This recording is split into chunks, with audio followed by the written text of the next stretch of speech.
Good morning to those joining. We're just going to give people a minute or so to log in, but good morning. It's great that you could join us.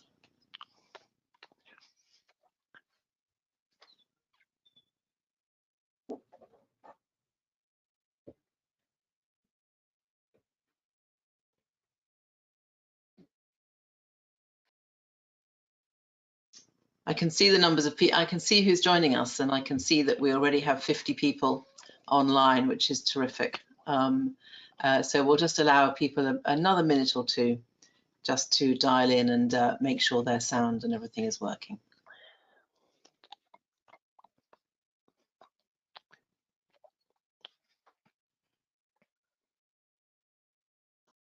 It's quite fun watching the numbers go up on that. I know, it's good, isn't it?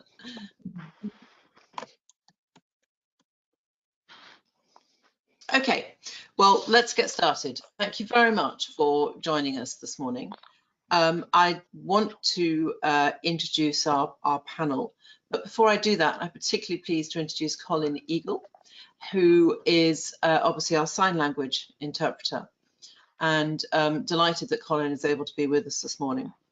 I also wanted to mention that we are recording this session, and that will be available to view after. And just be mindful that with the questions and answers, obviously we'll be recording that as well. With the questions, if you want to send them in during in the chat through the session, please do. We will keep most of them to the end, and my colleague Rebecca will share as many of them as we possibly can with the panel at the end of this session. And I'm grateful to two people who sent in questions before the session, and we will pick them up during our discussion. So just in terms of practicalities, we are recording, and please do send in your Q&A in the chat. So let me then start by introducing our panel. The way we're going to do this is that our primary speakers are going to do a Q&A, and then my colleague Liz is going to help us wrap up towards the end. So I want to introduce you to Diana, Gallina and Kate. They all have, as you will have seen from their LinkedIn profiles and from the publicity for this event, wonderful backgrounds in fundraising, but also a huge and deep commitment to the arts, which of course is what this session is all about. So I'm going to launch straight in. Welcome to Arts Beyond COVID. I'm Caroline Underwood. I lead the Philanthropy Company, and this is one of our sessions to work with, to bring expert discussions into the public domain. Arts Beyond COVID. I mean, when we came up with that title, I was thinking, yes, there must be arts beyond COVID. But I'm sure for many of us on this call, it's been a long, long haul. And I, for one, find it really odd not to have any live music or live theatre or any of these other pieces. But people in the arts are incredibly creative. That's our very nature, that's our very drive. And so we have seen some extraordinary creativity during this period. And I don't know about you, but I feel pretty optimistic about what's coming next. So I'm hoping that throughout this session, we can look beyond this very strange situation to a re-energizing of the arts. So let me start then by just asking each of our speakers, Diana, Gallina and Kate, to give just a very brief overview of their organisation's experience of the pandemic so far, and perhaps share some optimism for 21-22. Diana, may I start with you? Yeah, thank you, Caroline, and thanks for inviting me here today. For those of you who don't know, Somerset House is a cross-art form contemporary arts centre in a historic setting. We think of ourselves as London's working arts centre because we're home to an extraordinary community of artists, makers and creative enterprises, which means we're very much a place of imagination and creation. I think it also means we're quite a good barometer for the cultural sector in general because of the range of residents we've got under our roof, so to speak. Like everybody else, we've been on a roller coaster. I think it's a blur, but it also divides into quite distinctive phases. The first few months being fueled very much by adrenaline and facing up to the reality that our business model was not fit for purpose in a pandemic, in fact, and we're very reliant on our creative enterprises as a key sort of income stream for us. But of course, they were as challenged as we were. There was also a real urgency around finding support and new ways of helping resident artists, because particularly at the beginning, they often fell through the cracks of government support. But we adapted, and your point, Caroline, about cultural organisations and producers being sort of natural problem solvers was definitely true. And in fact, looking back over the summer and autumn, I think we were driven by an incredible desire to make things happen, to find solutions, often against the odds, which was quite tiring as well.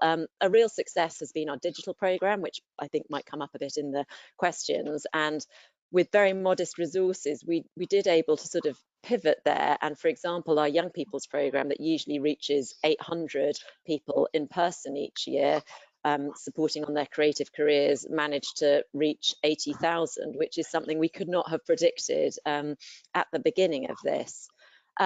I think now we feel much more resigned to just sort of holding fire until we can plan with a little more certainty, and feeling that our efforts need to be much more focused on the longer term and on renewal, which, to be honest, is something that didn't even begin to come into focus until the latter part of the autumn, I would say, because we were just sort of in it. I think a key feature of the last year is how we've responded to the Black Lives Matter movement. It's reinforced the importance of lots of work we were doing anyway, to shine a light on inequalities and through our young people's programming in particular. But it's also, of course, put into sharp focus our own shortcomings. I think the most positive thing has been how the movement has kind of galvanized how we've done things differently, and it's been something that the whole organization, from our board to our facilities management teams, have really got behind, and is incredibly motivating. As we look ahead, we know as a society we need to be more considered about what we need in this world of uncertainty, and meaningful experiences, we are sure, are going to come back. But right now it's about prioritization. Our resources are going to be diminished for a long time to come, so we need to cut our cloth accordingly. But we are optimistic, like you, in the long term. So I think that's life at Somerset House right now. Thank you. I'm happy to hear about the optimism. And in the theatre world, of course, our theatres have been dark for many months. And I've been hearing people saying, well, of course, we'll be back on in June, or we'll be back on in, I mean, I've actually got tickets for theatre in April. But Kate, I'd be interested to hear your perspective on what's going on across the wider theatre world. How it's been for you. Yeah, it's been fascinating. I don't know how much people know about the Theatres Trust, but we are the national advisory body for theatres, and we offer advice to all 1,100 theatres in the country. So that could be subsidised theatres, it could be commercial theatres, it could be small community theatres, it could be local authority run theatres. So our remit is sort of very wide, and in terms of sort of, we offer advice. We lobby to ensure that there's funds in place, and we're also a very small grant giving body. And we, as you can imagine, have been incredibly busy over these sort of, well, the last year really. I think, like you, Diana, when we started, I think we thought this was a sort of a short period, and that, you know, we sort of focused for the next 3 months and then we'd be out of it relatively quickly. But I think as it went on, it was so obvious it was so much longer than any of us sort of ever anticipated. So we continued, all of our staff remained in place. Nobody was furloughed, because we are, you know, we're an advisory body, so we had a key role. And we kept doing our normal planning work with statutory consultee, but we did create a whole COVID-19 response programme. So we brought in an additional advisor. I don't know if people know David Jubb, but he worked with us for 9 months, giving one-to-one advice to theatres. We had a skills bank, so all our corporate supporters came on board and could offer advice on, you know, how to socially distance your performances, ventilation issues. We had a webinar program, which has actually been really successful, because what we found was that a lot of theatres were all facing similar issues. So we did a focus on, you know, organisations in financial crisis, ventilation again, how people were looking to reopen, how communities were responding to it. So we sort of will be continuing that programme. And then really the sort of the two main areas that we focused on in terms of our fundraising is that we increased our small grant giving programme. So we have a very small programme. We give about 100,000 a year to theatres, of grants up to sort of 5,000. So we tripled that amount, and we were able to support 75 theatres throughout the country, giving grants to help things like perspex screens or hand sanitizer points, thermometers, all the things that theatres would need to be able to safely reopen. Sadly, we've spent all those funds, so we will be looking to sort of reopen that fund, trying to raise more money. And then the other big thing we looked at doing, or we did, was that we did a Save Our Theatre crowdfunder campaign, which again I think will come up later and I can talk about. But we worked with around 80 theatres there, supporting them in their crowdfunding, and that raised about sort of 1.75 million. So that was a really good way for us to be able to help sort of the industry. I think the interesting thing for us is what it's really done is raised our profile. We're a really small organisation. We help the building, so it's not even the artwork itself. So we're quite a niche organisation. But through this, we really raised our profile in terms of the press by being able to respond, because there's been so many announcements in terms of the Cultural Recovery Fund, or when theatres will open, when they won't open. So we've been very quick to respond to that, and our director has been in the press a lot, and has also sort of been on television a lot, which has helped us. And I think it's raised our profile in terms of funders, that funders we wouldn't normally be receiving grants from, because we're a grant giving body, have come to us, wanting to support us, but also really asking our advice about where we see the sector going in the future. And also it's raised our profile with theatres. We've worked with a lot of theatres that we wouldn't normally work with, both in terms of grant giving, both in terms of attending our webinars. And that's because, you know, large subsidised theatres, although we're a planning consultee, our main work tends to be with those smaller grassroots theatres where we can really make a difference. And the future, I think, we're optimistic, but at the same time realistic. I don't think any of us at the end of last year expected us to be where we are now. So I think that we will continue our work advising theatres, trying to raise additional funds so we can support the next phase of reopening, and just be optimistic. At the same time, we're sort of picking up on some smaller projects which are equally important in terms of sort of sustainability and diversity, and sort of really levelling up the country through the arts. Thank you, Kate. It's really fascinating to have that overview, and look forward to coming back to you on the crowdfunding as well. Gallina, I've been to your place of work many times, and usually it is full of the most energised, committed, physical young people, you know, learning and developing and all of that. But how has it been for you during this pandemic? It's really interesting listening to Kate and Diana, because we're a very different organisation, but a lot of what you just said absolutely resonated with some of the difficulties and challenges we faced this year. So yeah, Ron Bear Schools, for those of you that don't know, we're a world-leading centre for ballet and contemporary dance training. So many of our graduates are seen in companies around the world. Our fundraising is predominantly about student bursaries, so 65% of our students access our bursary fund, and without that funding they wouldn't be able to train. And obviously with COVID, that need for that money was a lot greater. Alongside our student bursary, we also have a widening and participation programme that we support with bursaries, and in the last 2 years we've been running a capital campaign as well. So yes, our year was very different, and I think the most heartbreaking aspect of it is not having the students in school. We were really lucky from August to December when they were back, and albeit in a very different style of training, but they were in the building and we had that life and that vitality that we're just so used to. And as Kate said, I don't think we expected to be in this situation where we're back to being closed and back to poor students working and training in ballet and contemporary and technique and choreography, all in the confines of their own little bedrooms or their flat shares or things like that. So it is a challenging time. But I think from a fundraising point of view, there's definitely been some challenging moments and some very disappointing ones. Our capital campaign has been paused for the time being. And also some of the other activities. Last year would have been our centenary year, and we had a wealth of exciting events that we had planned, which would introduce new initiatives for fundraising and just all-round engagement with all of our stakeholders, from wonderful alumni of our 100-year history to donors, to trust and foundation. But obviously all of that has had to be paused.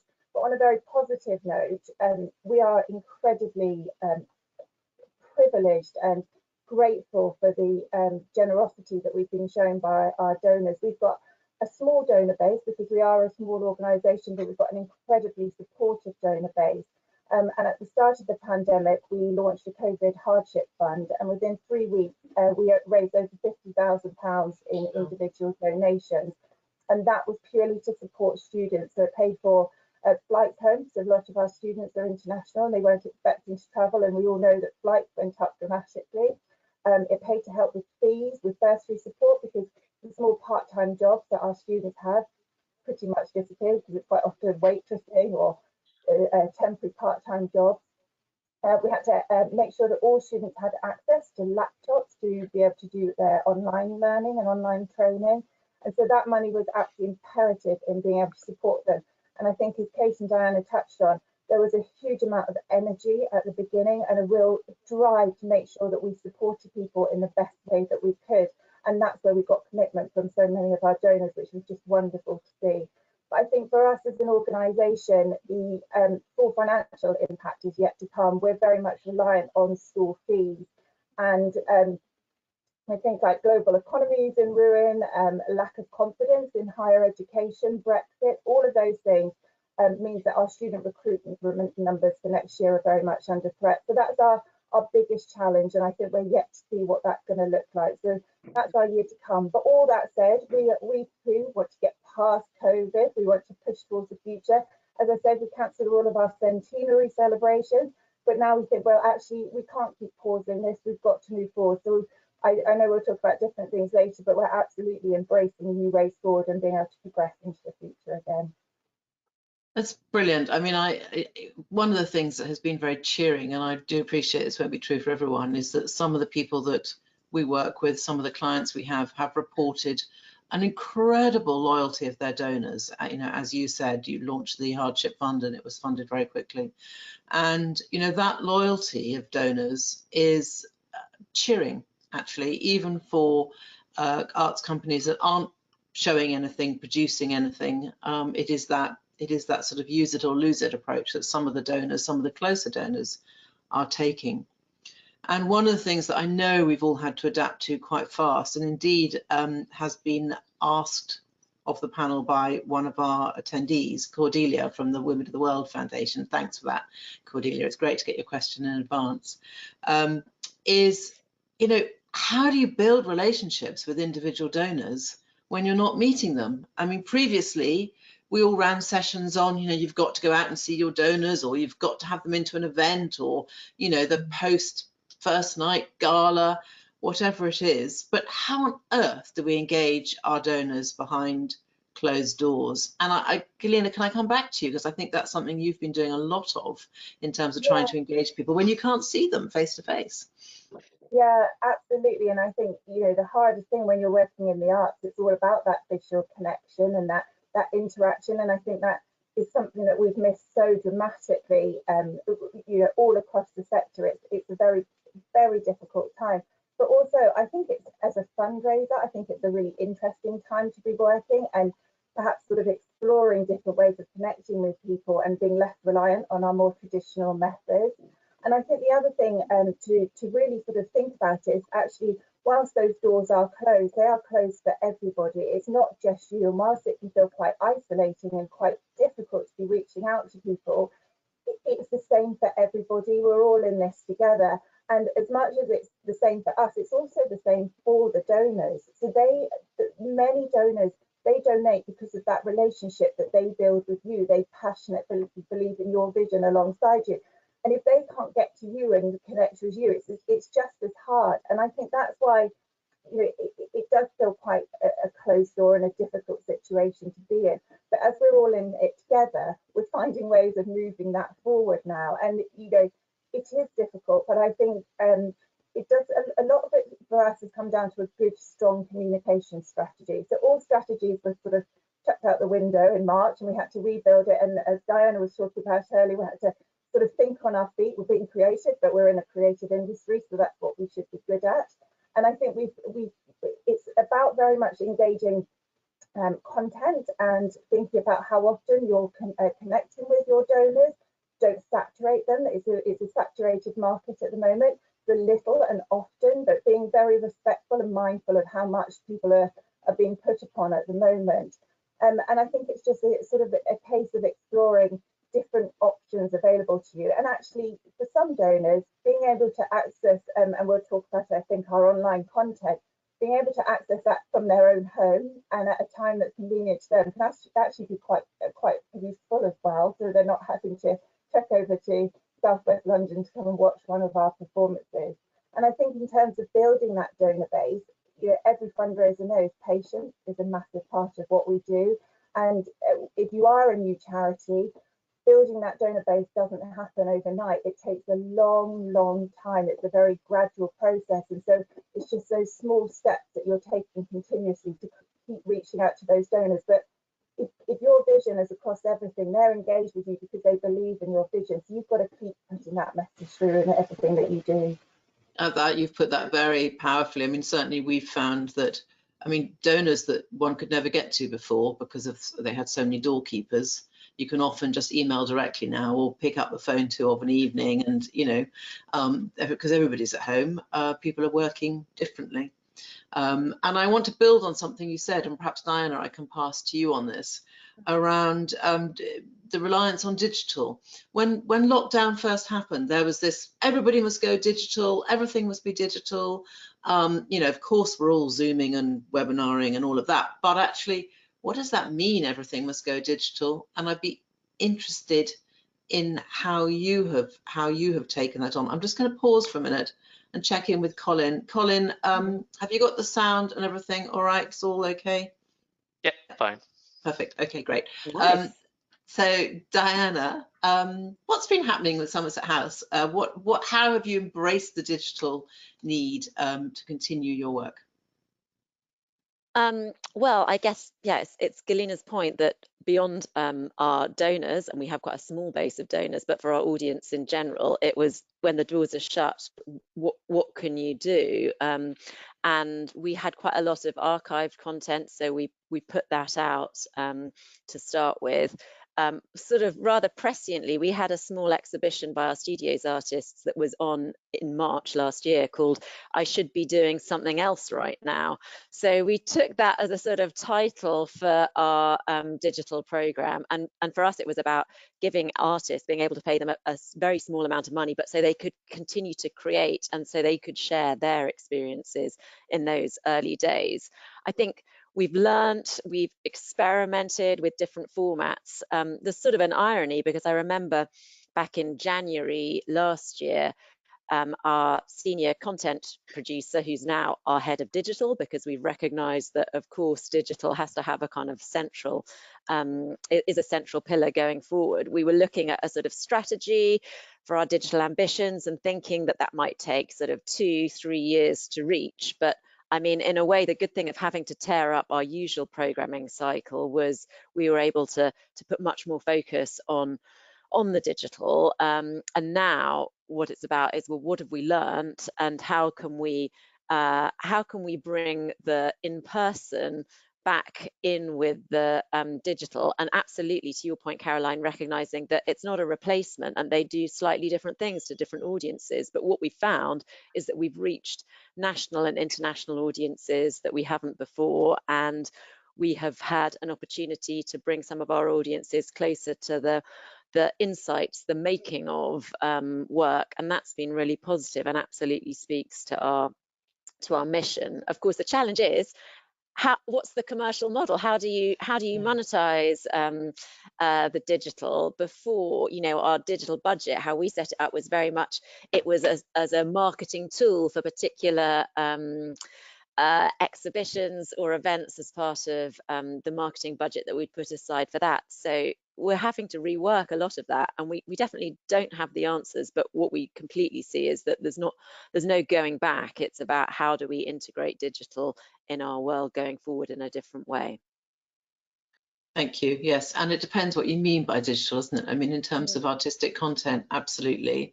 But I don't think there's, well, personally, when you read the papers and things, it's unlikely we're all going to go back to being in offices all day, every day, and you know, commuting every morning at crack of dawn, which must be good and bad. But then thinking about the digital piece and thinking about one of the pieces that one of the opportunities that digital fundraising creates is around crowdfunding. And again, one of the sort of pressure points, I think, or one of the things that people were saying right at the beginning of the first lockdown was, oh, we must all now crowdfund and build our lists and off we go and everybody will give to every cause. I'm not sure if that's reality, but I believe, Kate, at the Theatres Trust, you've had significant success with running a crowdfunding campaign. It'd be great if you could share some of that with us. Yeah, we did. It was interesting, though, you saying right at the beginning, everybody should crowdfund. We went through that whole discussion in our mind, and it's quite, for the Theatres Trust, our remit is about buildings. So it was quite a tricky one for us, that how we raise money when the buildings aren't the priority. I mean, obviously they need to stay open, but it's the operating cost that was really important. So we didn't do it straight away. We were approached by Crowdfunder, which is the sort of the leading online crowdfunding platform, just over the summer, to say that they'd run a very successful campaign with music venues. You've probably seen the hashtag Save Our Music Venues, and they wanted to do a similar campaign with theatres, and would we be the umbrella body of the campaign? So that's how it really all came about. And by doing it as us as the umbrella body and having sort of an overriding campaign, I think what it gave it was a lot more weight to it. So we were able to recruit the theatres to be part of the campaign, and we started off with about 60 theatres as part of it, and they were a real range of theatres. So they'd be sort of there was a one-man band, a puppet theatre in Wales, literally ran by one person, and to the Lyric Theatre in Hammersmith, to Brighton Dome. So it was the real gamut of different scale theatres that we were able to bring on board. And then by having Crowdfunder, they waived all their fees. So it was completely free for the theatres to take part in.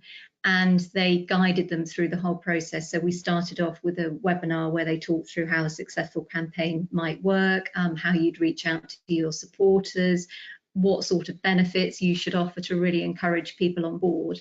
So I think the theatres involved felt supported along the way. And when we launched it in the press, and Jude Law, one of our ambassadors, got behind the campaign, and we were able to use other ambassadors, and other theatres were able to use their ambassadors. And I think it worked because it just did have a little bit more weight to it, rather than one theatre working on their own. And we had a Facebook group, so if people wanted to ask advice about what had worked successfully for them, they were able to have that advice.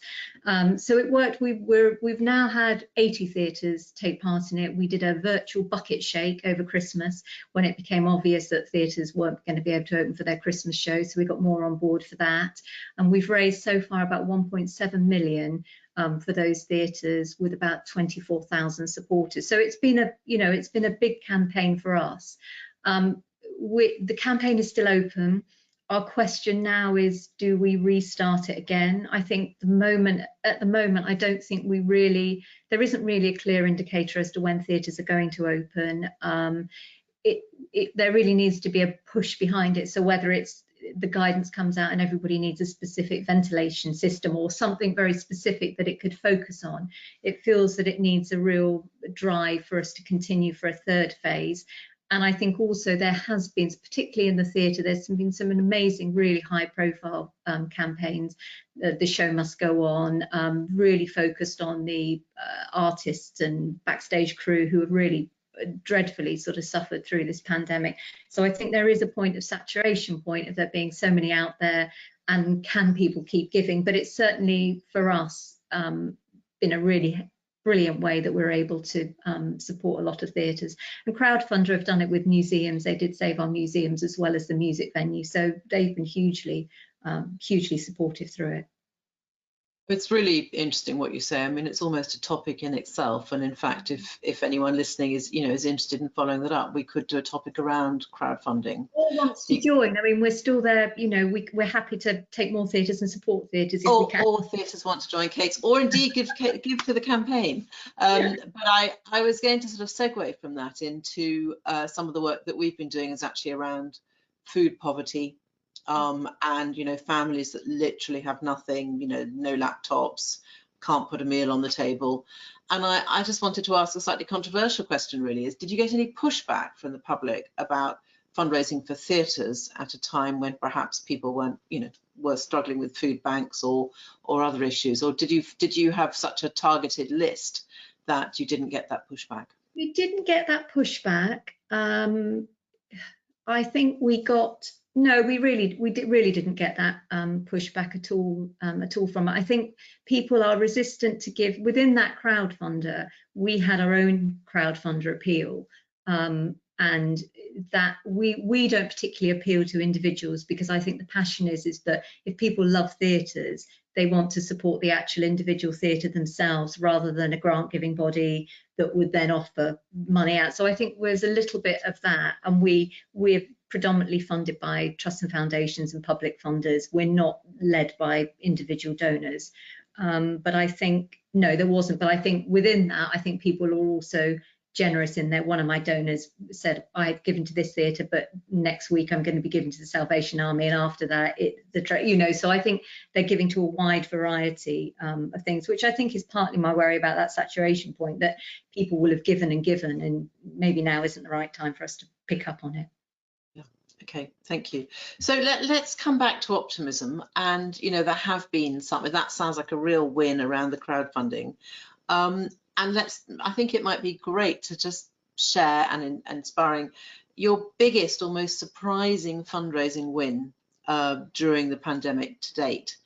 And I think I'm going to go to Gallina for that first, just to inspire us with something that's worked really well for you and perhaps surprised you.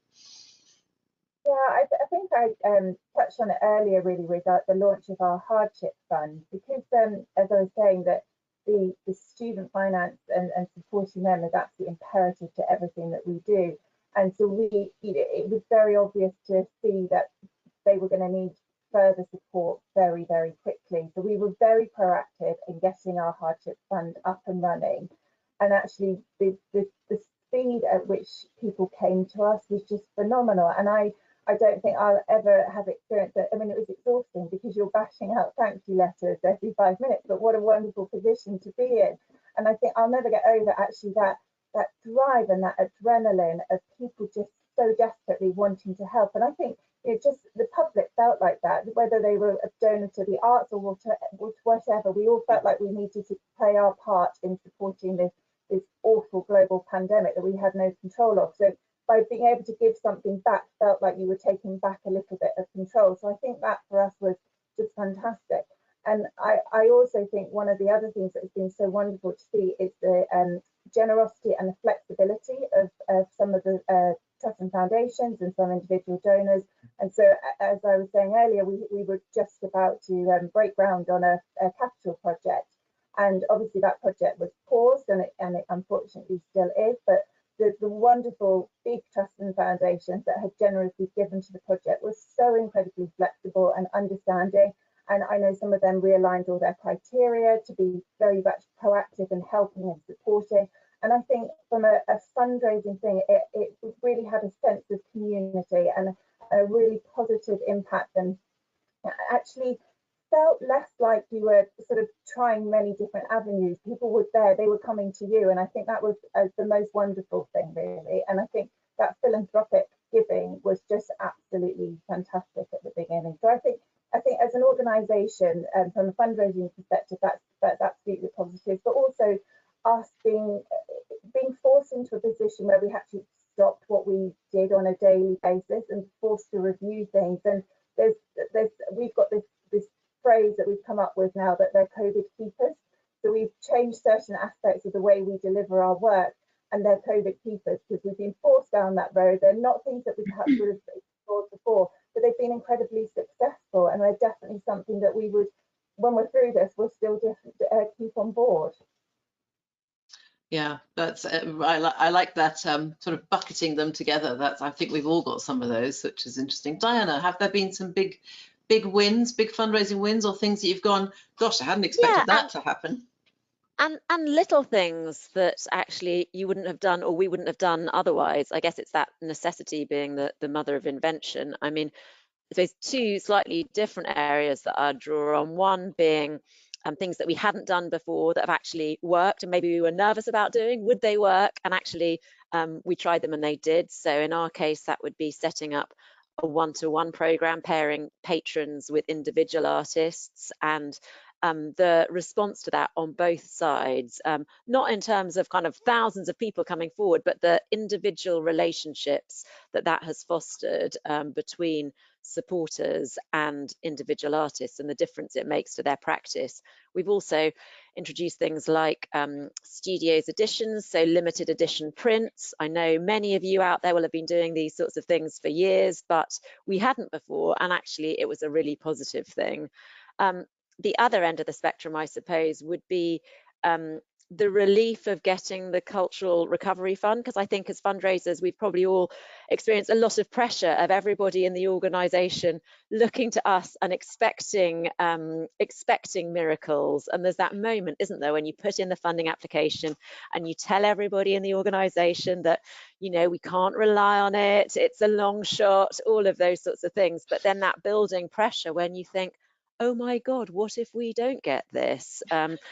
And so that has, you know, there've been moments like that you realize, wow, I've been building up a lot of pressure on this one. But I think a real positive from that is certainly right across the organization, I would say that my colleagues are much more aware of the pressures on the fundraising team, and also actually the difference that the work makes, because, you know, everybody's very aware, it's very transparent what the needs of the organization are, because I guess, as you were saying, Gallina, sort of business as normal has stopped. So there's a kind of real collegiate atmosphere, even more so than there usually is at a time of, you know, real pressure.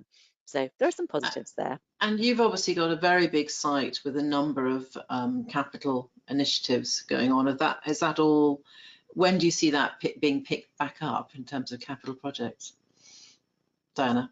It's very hard to launch a new capital program right now. I mean, at the start of last year, we had done the initial feasibility, we had just appointed an architect, and, you know, with our board, we have to acknowledge that for us now is not the right time to be steaming ahead, and, you know, patience is going to pay off. But as I see it, it's not never, it's just we need to do the groundwork and carry on building new relationships with potential sponsors who hopefully will be there when we are in a situation that we feel we could be able to launch a major capital campaign. But yeah, I'm afraid not now.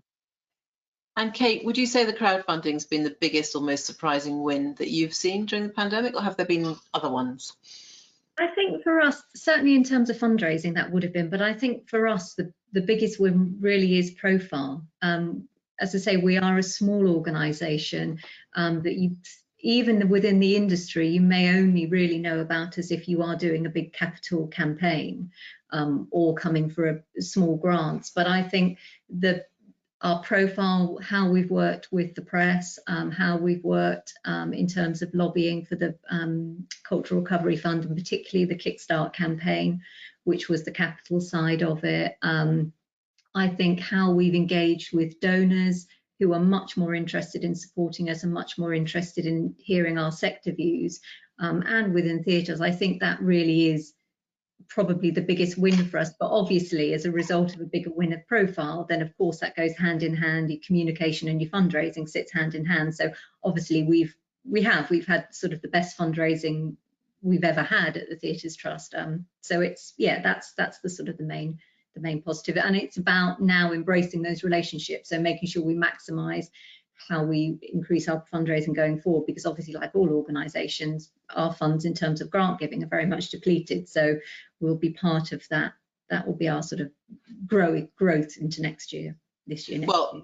It's a perfect moment to bring in a question from somebody who is listening in, and that's Celine, who actually is part of the Philanthropy Company network, which I hope many of you will join after this as well. And her question is, how is it best to frame post-emergency conversations with funders? In other words, what are the ways we can make a case for funding the programs or the art to help us rebuild? You know, do we think there's going to be if there are a whole lot of emergency grants, there have been some resilience grants, what's the opportunities for saying, help us rebuild and reshape? I think, Gallina, do you have thoughts on that? To be honest, that is definitely something that we're exploring and still trying to work out and write that narrative, really. I think, you know, we got to December feeling absolutely fantastic for having a term in school with students, and then we find ourselves back in this situation, and I think that's been an incredibly shocking moment for us. I feel we've almost sort of stepped back again and had to pause and then redo things. We were at a point when Diana was talking about her capital work, we were at a point where we wanted to get our capital back up and running because we were so close to doing it. And I think actually, you know, we have taken a slight step back with this third lockdown, sorry.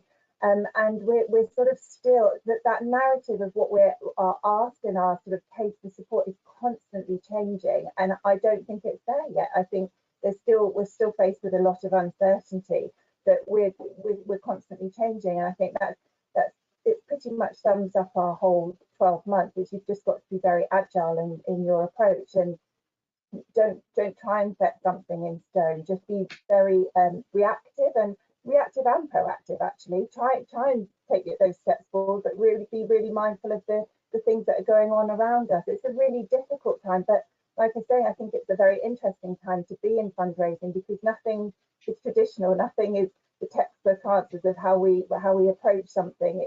It's that flexibility that we've got to operate under. It's interesting, isn't it, for arts fundraising? I think that's a really strong point because people who do fundraising in the arts are sometimes one man or one woman band and have to be very versatile, very flexible. Others are part of a bigger team, but actually, you know, it's that being around that creativity and bringing our own creativity and entrepreneurialism to fundraising that hopefully will help us all get through this. I believe we've got some other questions coming in. I'm just going to turn to my colleague Rebecca, who's off screen. But Rebecca, do we have some other questions? Yes, we do. Thanks, Caroline. The first one here from Andrew Given at the English National Opera. This is for you, Caroline. Do you think that grant makers' response has been adequate in supporting charities? Myself and many peers are finding that the big four foundations have been terrific, but the vast majority have either stopped taking applications, have paused for policy review, or are sticking to grant making policies that are not relevant during the pandemic. As a sector, what can we do to encourage dialogue between grant making charities and their beneficiaries? Thank you. I mean, that's a really big and pertinent question, Andrew. Thank you. I mean, I'm going to throw that open to the panel. I mean, my own take on it is that a number of funders, I mean, as you say, some of the big four have been absolutely amazing. People like the Gulf of Western and so on have been absolutely amazing in being responsive and in supporting the arts. I think the reality is for a lot of the medium-sized and smaller funders, they have also furloughed staff. Some of them have seen reductions in their overall investments, which has made trustees a little bit anxious. And the other message that we hear is, you know, there's a sort of sense of where do we stop and start? It's almost overwhelming. So, you know, I think it's not that people don't want to help. Goodness, people have, you know, really do want to help. But actually, like lots of us, people have felt overwhelmed by the need. But that would be my take on it. But panel members, do you have other views on that? Diana, do you have a view on that? Yeah. Well, I'd just say from sort of our experience, certainly initially, I think one of the things that was quite challenging was if you haven't got a massive base of regular funders, lots of people close their doors except to people that they were already funding. And I think for lots of arts organisations, that was really challenging to know where to sort of put yourself or who you could go to. It felt like that did open up in the autumn, and yeah, Garfield Weston being a fantastic example of that. But there's definitely a case of, well, where to go to now? And I think on a personal level, it's just trying to take things in phases so as not to be too despondent, because I do feel that you keep noticing that other funders are opening up and having reviewed their priorities, whether they're going for the right priorities or not. It's obviously a challenging thing to answer depending on how they fit in with your work, but that's our experience. I mean, Andrew's point there, and I obviously haven't got the question in front of me, so but I think what you're also inferring, Andrew, is what is our role in helping funders think about the future? And I think that's a really strong point. I think that as people applying for funds, we're the ones also providing information about the need, and so we do have a role in helping in sharing those messages. And that's certainly something we found, that people have come to us, big funders have come to us to say, where do we see the sector going? Where is their money best? Because as you say, they've only got a limited fund, haven't they? Where is their funding best placed to really support? And I think some of it's just overwhelmed, isn't it? They don't want to support those real core costs, because where do you stop? Where do you start? Because it's such a big problem. Yeah. I think we've got time for one more question, which, Rebecca, I think, have we got one from the floor, appropriate one? We do, yeah. This is from Tyrone Wolfe at Definitely Theatre. What has the experience been trying to change and deliver projects digitally to tick the fundraising boxes against online fatigue, which has increased so much lately? Okay, so the balance of digital and us all going, oh gosh, another Zoom. Gallina, what's your view on that? Yeah, I mean, absolutely. There is a fatigue to it for sure, but I think also the amount of content, and I speak particularly from a dance aspect, the amount of dance content that's been available has just been amazing, and the uptake and people being able to see this and everyone being able to access it is phenomenal, and a real sort of positive step, and something that certainly I know many of the companies will want to keep. From our perspective, choreography and performance are an absolutely integral part of our training, and for students not be able to have a platform in which to show their choreographic work and to perform, it's really difficult, and actually from a very sort of practical point of view, a missing element of their training and their graduation. So we put our student choreography, which we have 2 annual performances, that's all being done online. And we looked at it less as a fundraising opportunity, but more of an opportunity to share our work and to give our students, as I say, that platform to be able to perform their creative pieces. And so for us, it was, yeah, as I say, less of a fundraising opportunity, but more of an important part in what we do, and that the aspect that's been taken away from us and wanting to do it. And plus also with our students being quite international as a cohort, it was wonderful for parents overseas to be able to see their child performing, which they wouldn't ordinarily be able to do. And so, as a result, we've, I think, as Diana was saying, we've reached much wider audiences for different reasons, and then our engagement is higher. And to Kate's point, it's about profile raising as much as it is about actual money coming in. And so for us, that's been the sort of positive aspect of it. But it is a balance of not doing too much and trying to find that different initiative in the way that you do it. Thank you. I mean, so many of these things we've touched on, we could spend a whole topic on, and time is against us. And I can tell, because I can see the numbers of people, that everybody who signed in has stayed for the session, which always indicates the level of interest. I'm going to in a minute go to my colleague Liz to just help us wrap up by sharing with us some top tips for arts fundraisers, but I'm going to, it's slightly unfair because we didn't rehearse this, I'm going to come to each of the panel members and ask them for one top tip for arts fundraisers going forward into the next period. But I'm going to do that after Liz's presentation, so you have got a little bit of time to think about that. But one top tip for arts fundraisers going forward. So I'm going to go to Liz very shortly, and then we sadly will have to draw this to a close. But do keep your comments and so on coming in the chat, and stay till the end because we will be sharing some news at the end as well. Liz, over to you. Hi, thanks, Caroline. Just picking up on some of the things that were talked about by the panelists, I think that funders, as well as theatres, orchestras, dance schools, have also been incredibly flexible and had to sort of respond in uncharted territory in ways that previously wouldn't have been imagined possible. So responding really quickly and nimbly by setting up emergency COVID funding opportunities, for example. So just moving forward from 2020, I thought it would be useful just to kind of have an overview look at some of the main directions of travel, if you like, with funding in the UK.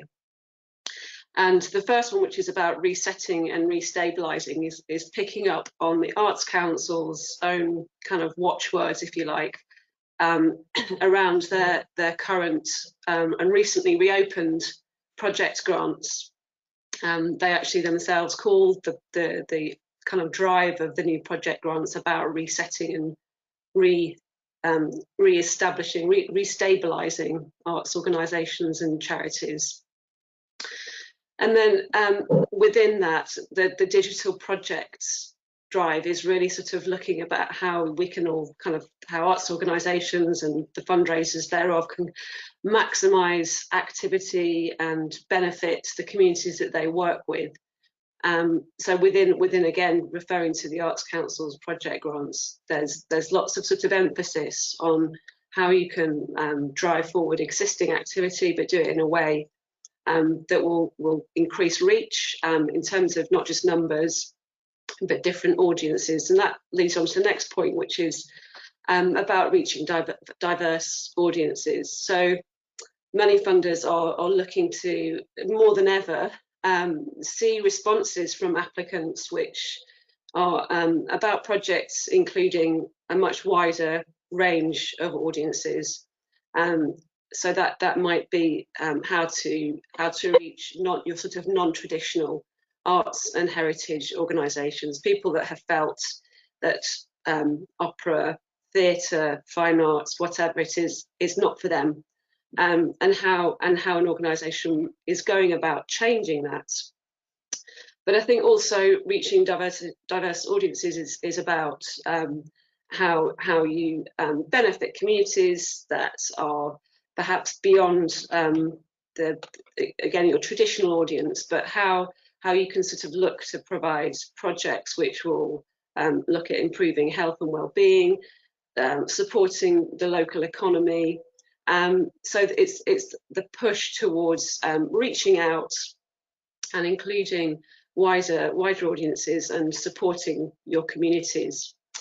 And then I've put there partnership working. I think that is also something that lots of the big funders are looking favourably on now. The Arts Council is, and that's about how you can work with existing and similar arts organisations.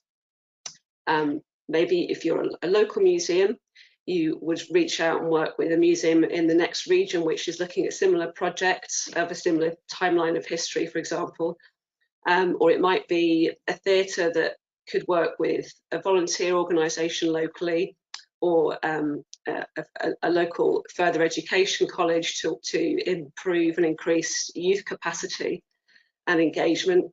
So partnership working, again, that's something that the Arts Council is looking for, and is in the applications for the next round of the project grants.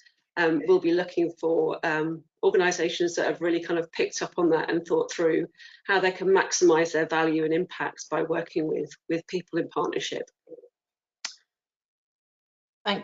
Oh, you're going to go on? Sorry, Liz, I'm going to have to... Well, I was just going to have a quick look at some of the top funders. So, so the next slide, just to kind of recap with the Arts Council, that there is a deadline looming, which is the 31st of March. I'm sure you're all kind of cognizant of the project grants which have come back on again, which is great news for the sector. They had been paused temporarily, but they're now up and running again with a slightly different emphasis and much more flexibility. So they've obviously recognised the market and the environment and understood that flexibility is really important in how applicants how they respond. So they've got rid of the necessity to have match funding now, so you can make an application without stating that you're going to put a percentage of match funding towards your project. The National Lottery Heritage Fund, I thought, put that in there because it does cover the arts as well in many ways. So a museum, of course, may have its own programme or project which is looking at an aspect of their collection which covers the arts. And again, they've reopened recently their main grants programme. And it was the first time actually last year that the National Lottery Heritage Fund had paused their major grants programme, their main grants programme, in 26 years since the fund opened. But it did reopen again at the end of last year, and it's a phased opening now. So I think the next round starts on the 8th of February. And again, very strong focus on how to engage different audiences and widen participation. I'm going to interrupt you, Liz, because we are going to be, but I think you've just given us a little tantalizing flavour for perhaps another session, because there's a lot of helpful information there. I'm so sorry to cut you short, but we are up against time. Time is against us. Yes. Time is against us. So I'm going to just do a very quick fire round with the panel. Could we have in 30 seconds, top tip for arts fundraisers going forward? And I'm going to go first to Diana, very quickly. I would say trying to give yourself more time to focus on important rather than urgent things, which I think is about what I need to do personally, but also speaks to the kind of resetting and re-articulating our relevance and what our organisations stand for. That's me. Thank you. Gallina. I really like the title of this, Fearless Fundraisers. Don't be fearful, go for it. I think funders are more accessible to conversation, or more open to conversation than ever before, and changing those tight guidelines. So don't be scared, reach out and talk to people. And Kate? Mine's going to combine all of them and just keep going, keep the momentum that's happened from it. And I think, as everybody said, keep asking the question, because they can only say no. So, yeah, if you don't ask, you don't get. No, wonderful advice and support. So we will be sending everybody who's joined us today a survey. We really do appreciate your feedback, because we want to do more of these and we'd like to know what's helpful. Certainly having more time to share Liz's funding tips would probably be helpful going forward. But please, feedback, be honest, be positive and negative. I wanted to say thank you to Colin, and was particularly pleased that one of our previous clients, Definitely Theatre, is on the call. Also delightful to hear from ENO and other clients that we've worked with over the years. Please do sign up to our newsletter. You can easily do that by just, how do we do that, Rebecca? There will be in the chat to how we sign up to the newsletter. And I'm so sorry we haven't been able to get to all the questions that have been sent in. And do follow us on LinkedIn, because that's where we post information about our events. So it just remains to me in the final minute to say a huge thank you to Diana, Gallina, Kate and Liz for sharing their expertise so generously with us all, and for a really stimulating and exciting session. Thank you all very much. And I'm going to give you a clap, and hopefully everybody else joining will be giving you a virtual clap as well. So thank you so much. Thank you to you all, and have a great day. Thank you. Thank you. Thank you.